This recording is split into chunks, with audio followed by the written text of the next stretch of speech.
Good morning, everyone, and thank you for joining us for the Reducing Telecommunicator Overload with ASAP. My name is Julie Howder with ASAP. Just a few touch points. If you have any questions during the presentation, please type them into the Q&A section or the chat section, and we'll do our best to answer all the questions. However, if we're not able to get to all of them, we will be sending up a follow-up email with a on-demand video for the webinar for all of you to be able to look at later.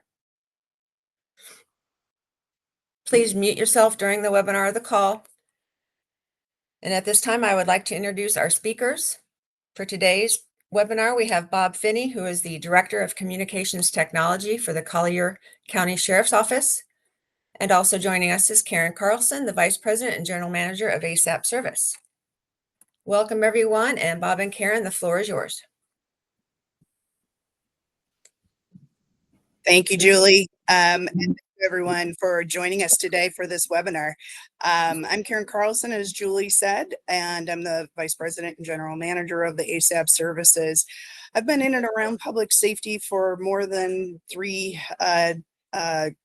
decades, and honestly known Bob for at least a dozen of those years in and out of public safety, both on the private and public sector side. So looking forward to sharing more with you today about the ASAP service. Bob, would you like to say a few words? Sure. Good morning. Thank you, Karen. Great to be with you here. Thank you, Julie. Bob Finney, also in 911/public safety for 3 decades, between Washington State and down here in Naples, Florida. Really enjoyed it. I held several positions, from telecommunicator, supervisor, training coordinator, and then moved into really a lot of the technical side as technology really started advancing for 911. I've been privileged and honored to be able to work with a lot of the initiatives that have helped us in public safety and 911 specifically, bring in more data, bring it in better, and get it out to the first responders. So very happy to be able to be a part of this presentation this morning. Thank you. Thanks, Bob. Julie, if you can move on to the next couple slides. We're going to talk about ASAP service today, and think about this as you remember what we talked about or what we showed you in the video when you were waiting in the lobby, about the overview of ASAP service, and just think about what it would be like if you could shave 2 minutes off of every response time when an alarm is involved, and especially when it's a critical alarm where life and property is at jeopardy. Basically, what we're going to talk about here is, the challenges that are faced by the ECCs. And for most of you that are on this call, these are not anything new to you, right? You are running short staff. Your short staff is overwhelmed and overworked because they are working a lot of extra hours, and they're just handling a lot during every shift.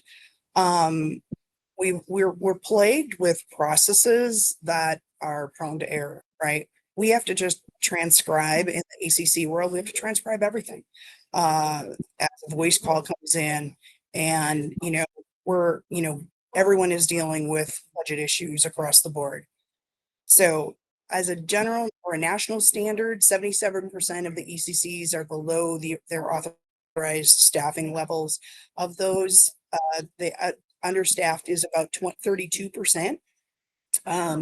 And to kind of emphasize the overwhelm that they're experiencing, anywhere from 25 to 44% of staff are suffering from wellness issues, PTSD, things like that. So Bob, can you add here a little bit of color to this? Like, how many calls for emergency assistance does your center receive every year? And what are you doing about these challenges that the ECCs are facing across the nation? Sure. So locally, for the agencies we dispatch for, which are pretty much all of them here in Collier County, fire, EMS, and law enforcement, with the exception of Naples Police Department, we receive about 1,000 telephone calls per day, and about 700,000 calls for service between the three disciplines annually is what we have. And a good portion, 26,000 of our calls are alarm calls. And we'll talk about that a little later and how ASAP has helped us in that regard. From a staffing perspective, we were hurting for a long time. I mean, we were really hurting. We have fortunately been able to implement a couple of programs in the last couple of years that's really helped us get up to our staffing and some different things. That's a whole nother conversation, but it's real, right? And so we're hoping that some of those, we'll be able to retain those that we've hired to fill us up to that position in the last couple of years. And I feel that programs like ASAP um, will continue to help us doing this, just because it gets rid of some of the fluff, I guess, some of the difficulty, some of the manual processes within call taking that are duplicated day in and day out that can be passed on. Yeah, great point. I mean, back in my day of managing at an ECC, I wish some of these automation programs were readily available to my center and my staff, because even though it was so long ago, still really faced staffing shortages, overwhelm, long hours, all of that sort of stuff. So can definitely relate to what we're talking about here today. So I want to talk a little bit about what is ASAP, or what is life like without ASAP today. Thousands of alarm calls are handled manually. Most alarm monitoring centers are using a 10-digit administrative line to transmit or do a voice transcription, basically, of the alarms that come in. And if you think about it, when does your 10-digit line get answered? It gets answered after 911 is satisfied, right? When there's no more ringing 911 calls, that's when your team is able to get to those administrative lines. So when we look at what's up on the screen here in front of you today, that big orange box is what life is like without ASAP today. Those incoming phone calls, and having to manually transcribe that alarm information. So we kind of look at the statistics, and I'm going to ask you to talk a little bit about what's this like in your center today. But most alarms that get called in generate anywhere from 1 to 5 phone calls to the ECC. It depends how much information they have when they first report that alarm, and how many follow-ups they need to, have between the 911 center and the alarm monitoring center. So, and then, like I said, that admin line wait time, it can really add a lot to it. Yeah. Can you add, like, oh, go ahead. Sorry. No, I was just going to say, not this is not our experience here in probably with anywhere within Florida, but there are agencies around the country that actually have non emergency, administrative call hold times of up to 45 minutes.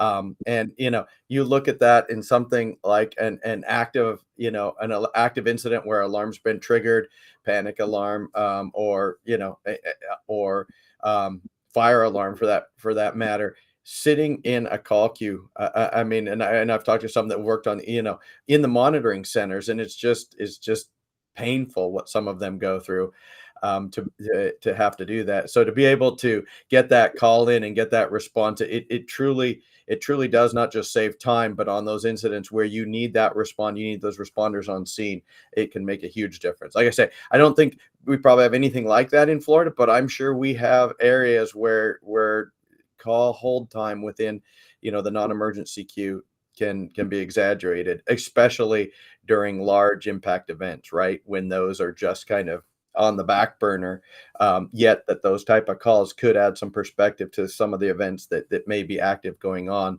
um, in a time of crisis. Yeah, absolutely. This is a good spot for us to kind of transition into talking about what is ASAP, and what does that call flow look like with ASAP in place. Um, so, basically, ASAP is stands for Automated Secure Alarm Protocol. It is a service that's been around for approximately 15 years and owned by the Monitoring Association, which is a nonprofit industry association for the alarm industry. Um, it is a true two-way communications platform, bi-directional communications platform. So I always like to describe it like a CAD to CAD interface. It's just that one end of that interface isn't another CAD system, it's an alarm system, or alarm automation software system. So about 80% of the alarm systems in the US is monitored by a monitoring center that is connected to TMA and to the ASAP services. So, what I mentioned at the very beginning, our average time in minutes saved is about 2 minutes. I've had other ECC directors who've done some analysis within their center. They've anticipated spending, or they have calculated that they're spending about 8 minutes on the phone per alarm. It varies from agency to agency and what kind of alarms are most coming into your center. So, Bob, real quick, I mean, we want to elaborate on anything in Yeah, that? I mean, and a couple things. And a lot of these large monitoring companies are national companies, so they're not you know. There's the mom and pops that know the local area, maybe in the county and the regions, but there are a lot of them that we receive that calls are received at aren't familiar with our area names of the street, like in Florida, Tamiami Trail, and so sometimes there's this inability to communicate between a telecommunicator and alarm company, just trying to understand what they're saying because of that. One of the benefits, and I think we talk about it later in the program in the specifics about the implementation of ASAP, is addresses customer addresses are already verified, right? So you don't have any of that address validation issue because it can take a lot of time in a telephone transaction.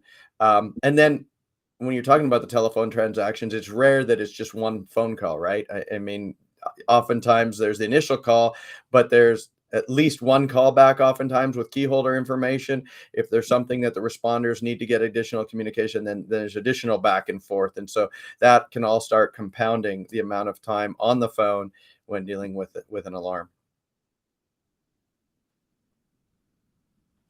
Yeah, I'd have to guess that if a manual report of an alarm on Tamiami comes in, they probably are respelling that street name a few times when Right. it's transmitted via voice, right? Right, absolutely. Just unable to pronounce a lot of things, and just don't have that general awareness just because of that, you know. Yeah, exactly. We're gonna play a quick video for you. This is specifically kind of demonstrates the flow of an alarm coming into the dispatch center. This is, from another center, ECC in Florida. Um, and that also has the Premier One CAD system. So when we play this video, this is going to kind of demonstrate what that call looks like, what it looks like in CAD, and what that interaction is like. So, Julie, if you can key up that video, that would be great.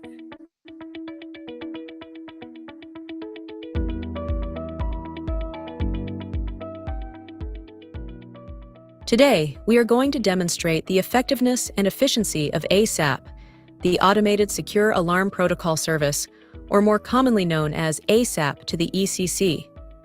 For the purpose of our demo today, I'll refer to the Alarm Monitoring Call Center representative as Derek.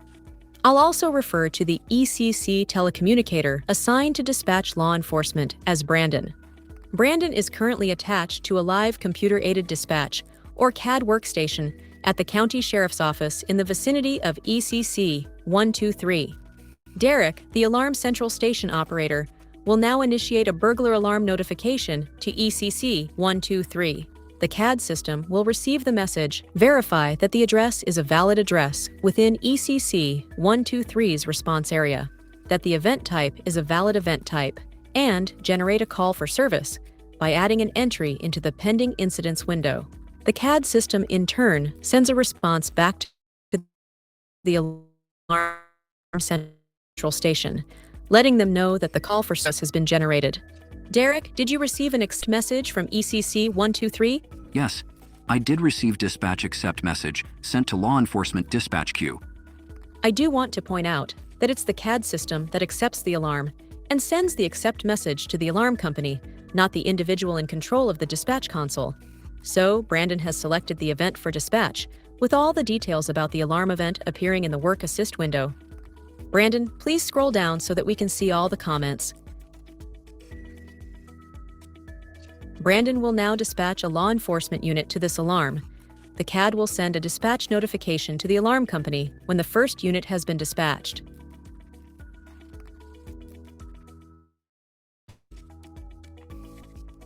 Derek, did you receive a CAD update message from ECC 123? And if so, what does it tell you?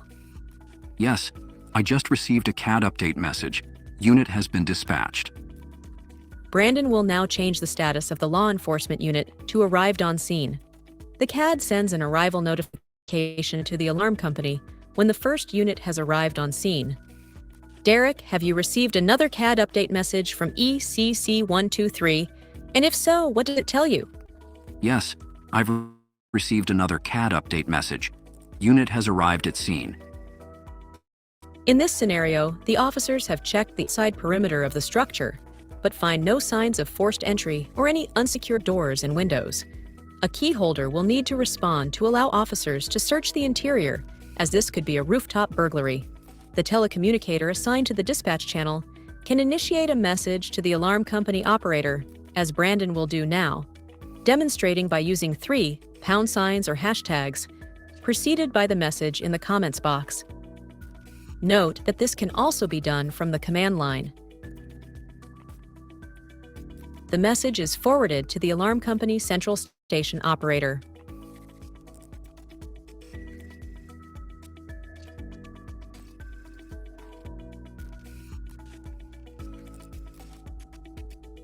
Also worth noting is that abbreviations common to most of the alarm industry and public safety communication agencies, such as ETA, or estimated time of arrival, may be used. Alarm companies and ECCs are cautioned about the use of other abbreviations that may not be easily understood. It is recommended to use plain English as a rule. Derek, did you receive Brandon's request? Yes, I received the dispatcher message. Need key holder. Please provide an ETA. Upon the receipt of the question, the central station operator will compile a message and send it to the CAD system. The CAD system will display the response for both the telecommunicator assigned to the dispatch console and the MDC users. I will point out that the comments sent between the ECC and the alarm company become part of the permanent call for service chronology.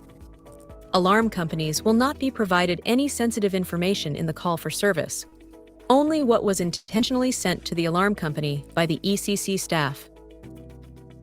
Once the key holders arrive, the building searched, and premise secured, the officers will clear from the event and report a disposition. Once the last officer clears, the CAD system sends a message to the alarm central station declaring that the event has been closed and will report the disposition back if a disposition is available.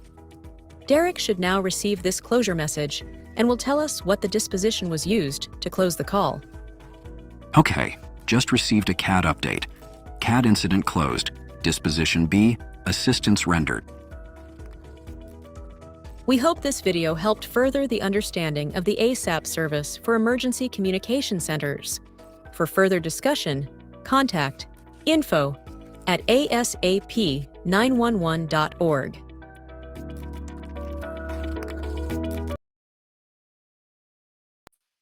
All right, thanks everybody for listening through that. If you did have any video issues or latency issues, we will send out the direct link to any of the videos with the webinar.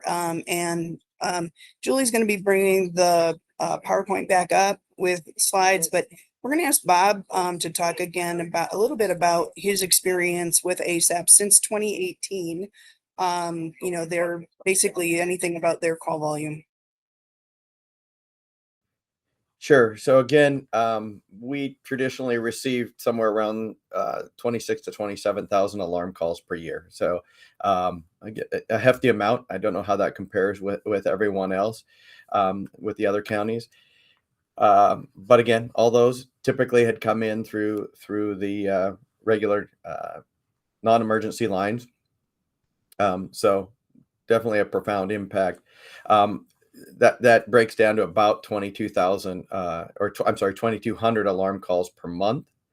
And at this point, since, as you mentioned, we went live in 2018, we were the second agency in the state of Florida. We wanted to be the first, but want some of the integrations that, and we're going to talk about that, and that's how that's improved over the years. But the integration took us a little while, and in that amount of time, I believe it was Manatee County was able to jump in there and become the first agency live on, as you mentioned, it was the ASAP to PSAP program at that time, but on the ASAP service. About 30% of our calls now, of our alarm calls, come in through ASAP. And that's because we have a lot of smaller alarm companies in the area that have not yet adopted it, which is one of the reasons we feel it's so important for other agencies. The more agencies become part of the program, the more that the upstream, monitoring associations and or monitoring centers and such will become see the value in reaching out to the into the ASAP program, because it ultimately it just saves so much time. We call it a no-brainer, and we'll talk about that with the implementation. Is a very, very, compared to a lot of integrations into the PSAP, which can be difficult for everybody involved, including the operator. It's one thing, it's just difficult for technical staff, but when it gets down to the operator level and a lot of changes, that's not appreciated. But the ASAP program was not like that. And so as we continue to push forward, and that's one of the reasons I'm an advocate for it, because it's so easy. It saves time. It saves, there's a mental health aspect to it that we'll talk about in a little bit. But being able to move everyone away from these manual calls just makes sense. And on the slide here, it shows what really those the 600 out of the 2,200 calls per month, are equivalent to, if you talk about actual butts in seat time, and that's about 20, almost 26 hours a month is what the amount of time we're not on the phone, to best put it that way. That's the amount of time and that's just 30%. So if we could increase it to, 100%, just look at that. We'd be, 75, 80 hours a month that we're not having to have a call taker talk to an alarm company. Nothing against those alarm companies. They don't want to be talking to us either, right? They have the information. We just need to be passing all that information that ultimately the first responder needs to make a strategic response. I mean, it helps save property. It helps saves.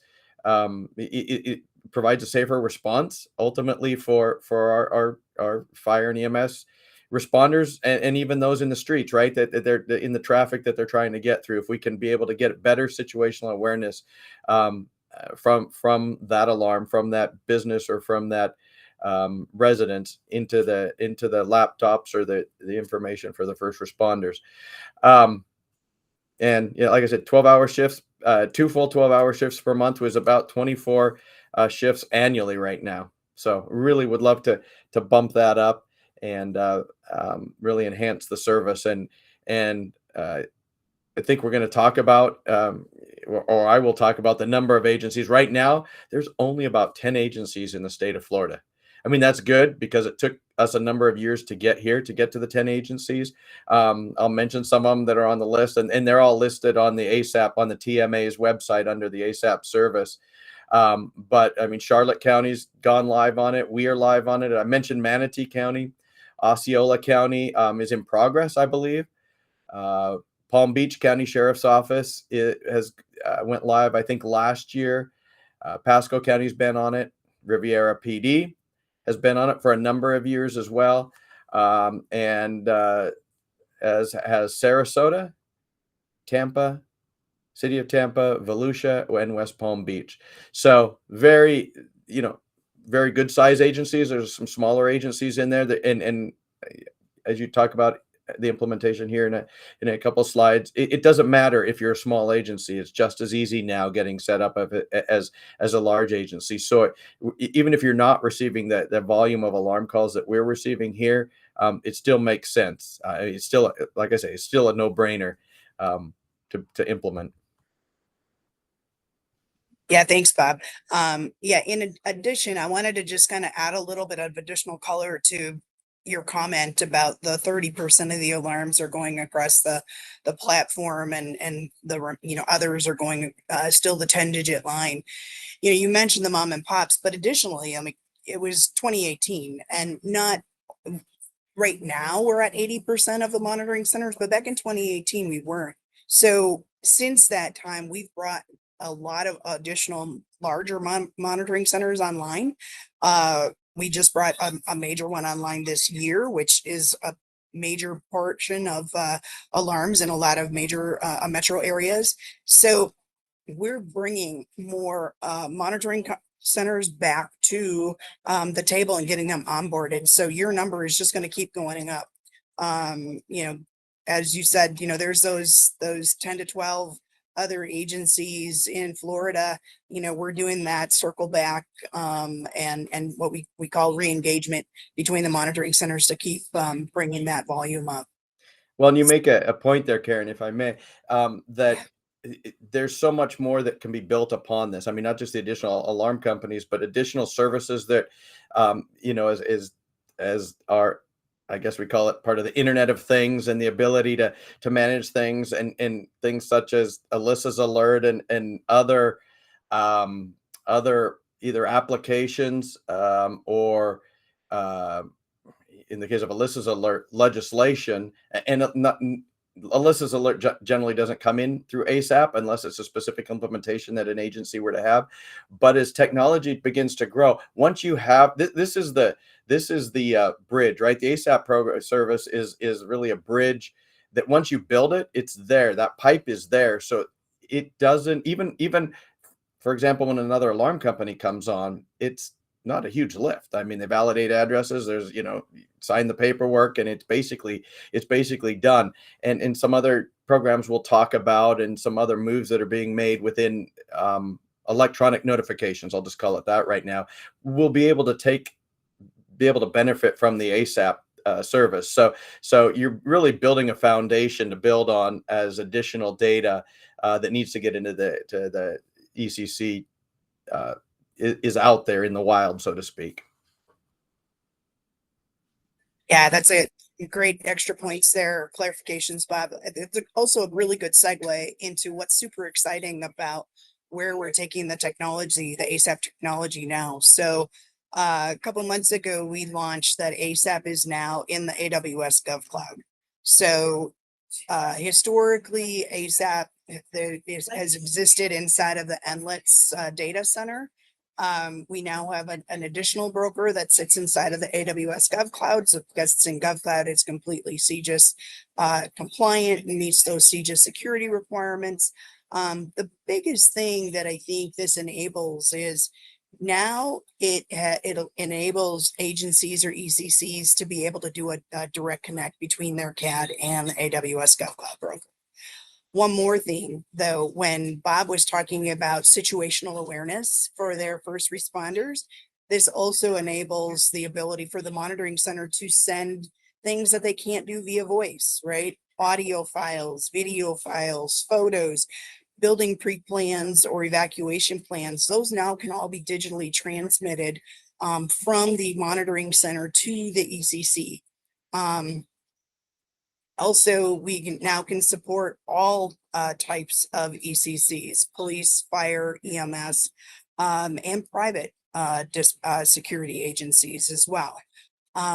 So this really kind of, expands our opportunity, really giving you more options, right? All the ECCs now have more options. You can choose what kind of connectivity you want to have. If you want to continue through NLETS, absolutely. We can support that, and you can continue through NLETS. Or if your CAD vendor wants to go direct, and you're, that state switch maybe delaying your ability, making connectivity there, we have options. And basically this is all about kind of, advancing or refreshing the technology, but really giving you more options to be able to engage with ASAP. So it's really about, those benefits are about scalability and connectivity. And additionally, Julie, if we want to keep moving forward on the slides, We're going to go straight to the next one. It does have a flexible API, which I talked about, right? That standardized API allows for a direct connect for your CAD vendors to be able to, configure faster and basically be more standard. Additionally, we also now have a web portal. So if you're in transition, if you've got some infrastructure issues that you're dealing with your CAD vendors, we now can do a web portal, and as a way to get you that information digitally a little bit quicker, and then keep moving on from there. So yeah, we can keep going, Julie. We can talk about the standards, and Bob is very familiar and works on the standards as well. Really, I talked about this earlier, but it is owned by the Monitoring Association. So the Monitoring Association is, again, a nonprofit industry association that exists just for the alarm side of the industry, but it also is an APCO standard. So we have an APCO standards working committee that basically creates the standard, looks at how it needs to advance. It opens the standards, just like all APCO standards, opens up on a regular basis and seeks comment, and we make revisions on that. It's also incorporates the AVS-01 standard. So AVS-01 is currently a standard that for UL certified alarm monitoring centers for law enforcement related alarms. So your intrusion, your burglary, things like that. It's really comparable. If you think about it from a NINA perspective, it's very comparable to I3 for telephony, or from a radio perspective, P25 for radio system standards. So, and then a little bit more about AVS-01. And Bob, you want to comment in on that? I would love to. If you want to jump to the next slide, I'm a little, I get excited about this, and which is tough when you're talking alarms, right? Because alarms are generally, I mean, in one word, they're an irritant oftentimes to ECCs because of all the reasons we described up front of all those transactions and phone calls. So of course the ASAP program helps take down that irritation level a bit, but the next thing, and this is a standard, the AVS standard, the Alarm Validation Scoring Standard, came out in early last year, still being implemented by many of the alarm companies. A couple of the big ones and some of the smaller ones already have it built into their call processing software.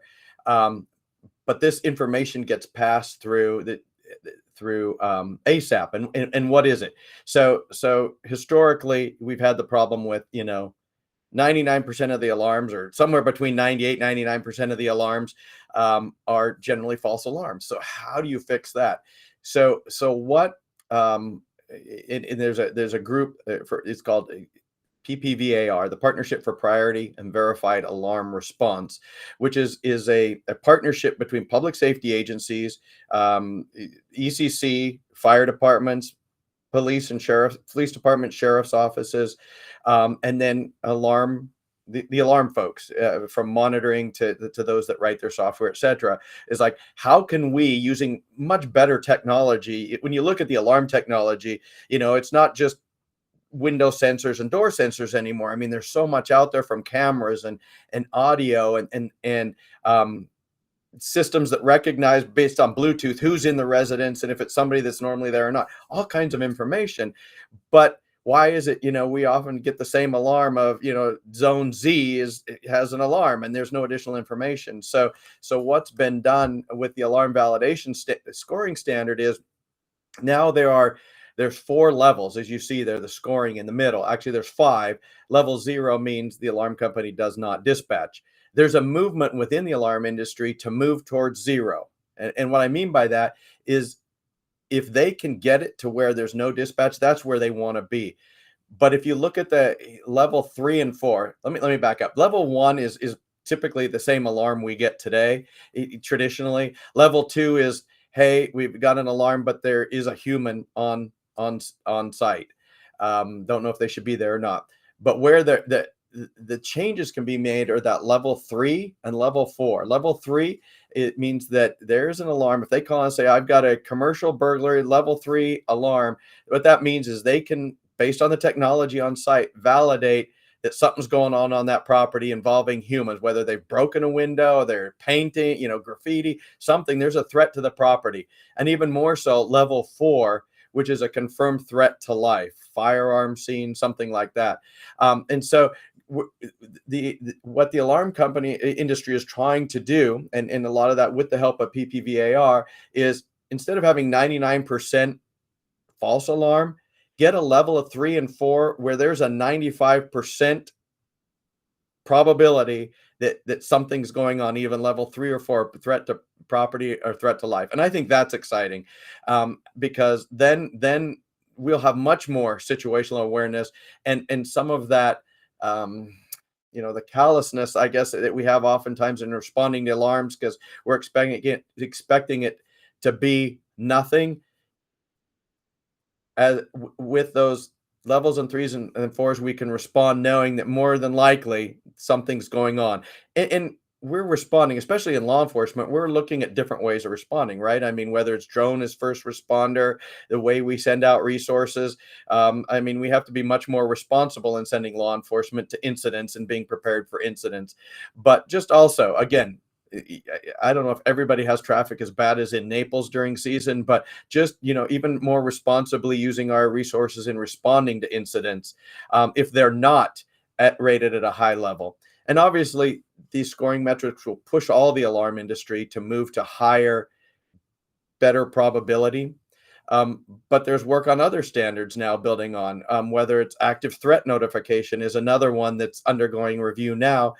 And what that will do is, there's a plethora of gunshot type detection devices and video devices that can identify, maybe a weapon, and then or a circumstance in a public location, and then it goes in through an alarm monitoring center. So that's building on how do we standardize a way of getting all those to the ECC. And of course, once those are all standardized, kind of like AVS 01, that can all come in through the ASAP service automatically. And especially in those events, you don't want to delay when you have that 95% certainty that something's going on, or in, let's say, a school violence type scenario where a firearm has been recognized on a school premise. I mean, too many examples of people identifying that somebody was doing something they shouldn't have before any call was placed to 911, and having that information ahead of time could have stopped it.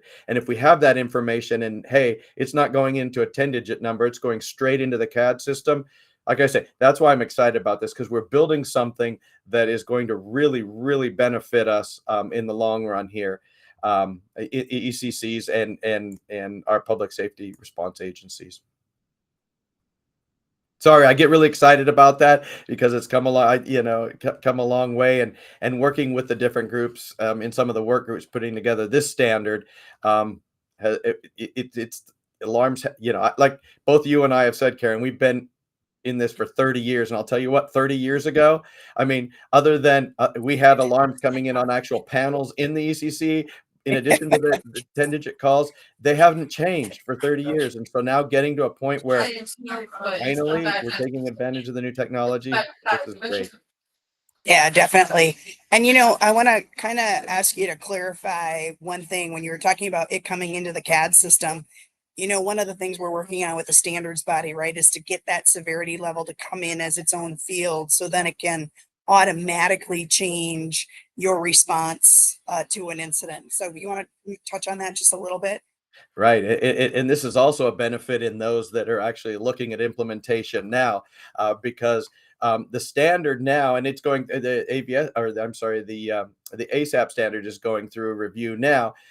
Right now, as it stands, obviously the different types of alarm, residential, Berg, and the different, there's medical, they come in fire as different call types, obviously, because it maps to one of your incident types in your ECC. Most of us don't use the same incident types. A lot of us have our own, but that does map across to our incident types, so that it matches our typical response protocols. Right now, the threat levels they come in the comments, but with this updated version, and with the additional work that TMA, or I'm sorry, that you folks are doing as part of the ASAP service, as part of the brokers, are bringing that into where it will have its own field. So then, and we've built it out in our CAD. So I right now have it built out so we can have a residential threat level 1, 2, 3, 4. So that way, if an agency wants to respond differently, it comes in as a different call type right out of the gate, and it doesn't have to be something that's in the comment. And I'll be honest, I talked to an agency not in Florida, but a small sheriff's office in the Southeast, that I talked to their sheriff. They did not have the resources. They had to figure out what they couldn't respond to, and they were no longer going to respond to alarm calls. And that's they're not the only ones, I'm sure, that are looking at that. But when I gave the sheriff a phone call and said, "Hey, would you consider responding to levels 3s and 4s?" And because I mean, there are not a lot of level 3s and 4s that are out there, just because statistically, they're not. Most of them are still in the level 2, 1, and 2 area. But that sheriff said, "Hey, that's great information, because now I won't respond to all of them. That's their choice, but they can respond differently." And like I mentioned, we have a drone as a first responder program, and that's something we can look at now. Hey, I may want to respond differently to a level 3 and 4 in order to get somebody on scene much quicker. So back to your question. Now that with implementation, that's going to be there right out of the gate, so that those different call types can be identified within the CAD system. So an ECC may say, "Hey, I want to add those additional call types to highlight levels 1 through 4 within the system."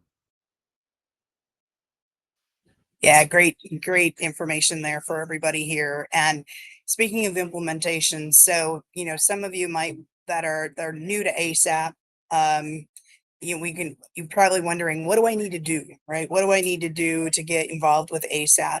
And what do I need, to be able to move forward? So first and foremost, we need to have a conversation with your CAD vendor, right? And talk to them about what interface they have, the status of their interface, the costs of their interface.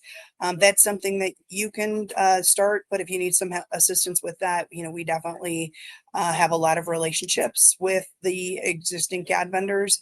All of those agencies that Bob talked about, or referenced earlier, that are participating in ASAP, they're not all the same CAD vendor, right? So there's a number of CAD vendors that are already engaged with ASAP and have an interface there. So that's one that we need to talk about. Address data is another. So, we both talked about address verification, and address verification is a key thing for ASAP, right? When you have a CAD to CAD interface, the one thing you need is to make sure that the address data matches, so that when it gets to your CAD system, it automatically creates that incident. And so that is one of the things that we'll work with you on, to collect your address information. And then, I'll call it, package that up for the monitoring centers to review. And, we make revisions on both sides until those things match up. And then we test for it during the implementation process. There is a one-time, I'll call it, budget need for ASAP. So implementation services, both on the mission critical partners ASAP implementation team, and your CAD vendor or your CAD interface. So we'll work with you to, get you the information you need to plan for that budget need, or, look at it. It is, again, I want to emphasize, one-time implementation fees. So you're not paying for ASAP on an ongoing basis. It's what I call a one and done, just like the direct interface. It's a one and done. They develop it once and they can just redeploy it over and over again. And then we will need some of your staff time to pull the address information, to do the address verification, basically to do, some of that onboarding. It is not a significant lift of staffing needs, but, in essence, these are the core things that, we'll work through with you before we get your agreement in place with TMA and to move forward with ASAP implementation. All right. Okay, so Karen, there was a question that Carolyn and mentioned in the comments, and I think it's a good question. I don't think the video showed it. I've seen the video a lot, and actually don't remember if it's in there.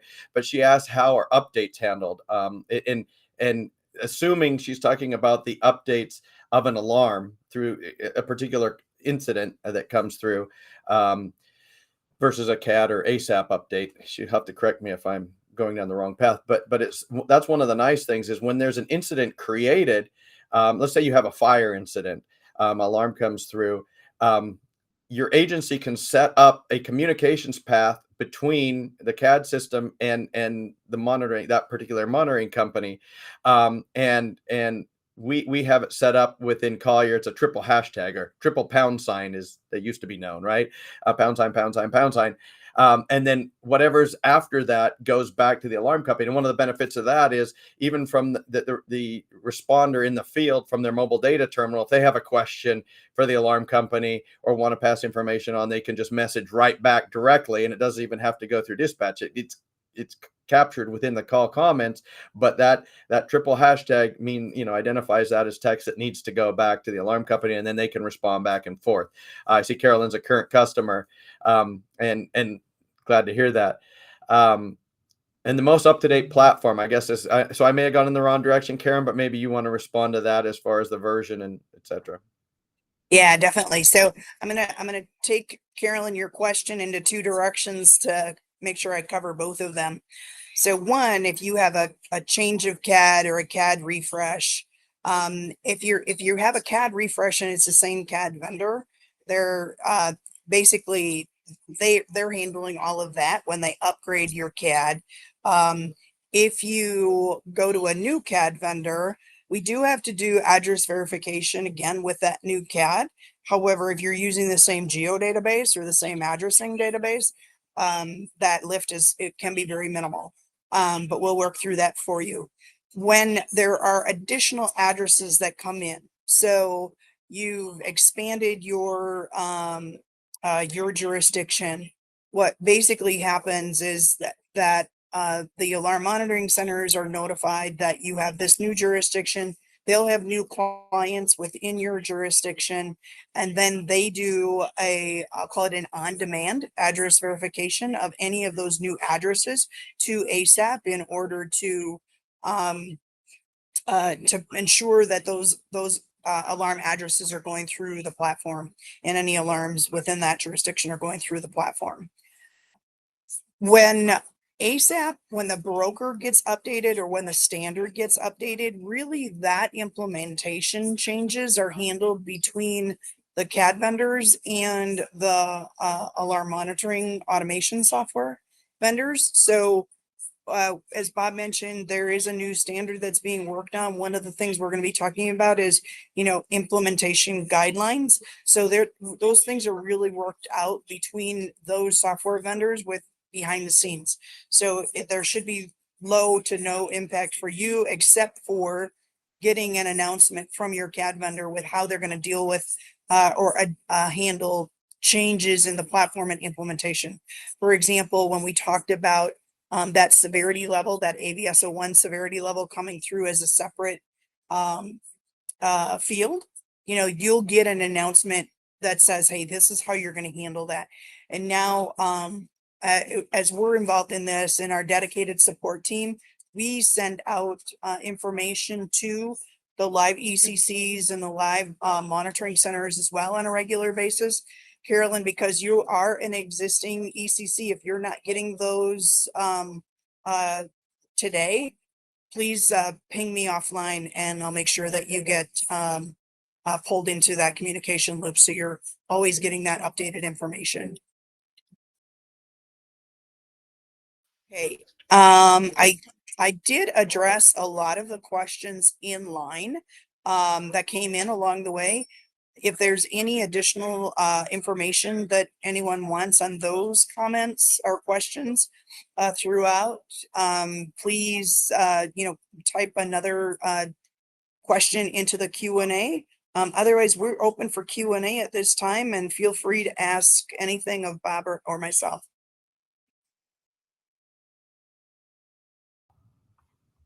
And while we're waiting for questions, Karen, I might just kind of summarize, for those that are not part of the program, I would be curious to know why, because you've probably heard of it. It's been around, like you said, for about 15 years. So there's obviously, reasons. I would, from our experience, and I think from most experience, traditionally the toughest lift is always the CAD piece, working with your CAD company.